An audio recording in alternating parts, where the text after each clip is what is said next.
Samantalang puspusan din ang paghahanda ng NLEX, SCTEX at Cavitex sa inaasahang pagbigat ng trapiko sa mga expressway sa pagdagsa ng mga biyahero para sa Semana Santa. Ang update niyan alamin natin mula kay George Mandola via phone.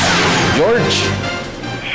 Ralph, mapapabilis na raw ang mga pangunahing tollways sa pagdating ng Semana Santa.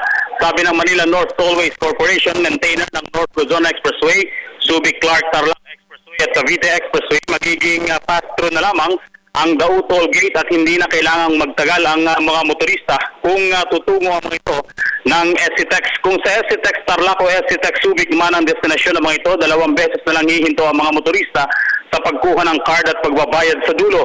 Inilunsad din ng MNTC ang MSSK Express Card na magbibili sa mga gas station sa kabaan ng NLEX. Magagamit ang mga ito sa SCTEX. Nakipagkasundo na rin sa 10 provincial bus companies ang MNTC para sa Lakbay Norte Pass Card na eksklusibong para sa mga bus at truck para mapabilis ang pagtigil ng mga ito sa mga toll exits. Bukod dito, magdadagdag ng 30 collection posts ang MNTC at mga ambulance tellers sa mga Dao at Mabalacat exits. Inaasahang dadagsa mga motorista simula sa hapon ng Miyerkules Santo, April 1 at magbabalikan naman mula sa hapon ng Sabado de Gloria hanggang madaling araw ng Lunes matapos ang linggo ng pagkabuhay. Magdadagdag din ng mga traffic management officers, katulong ang mga local government units at local traffic.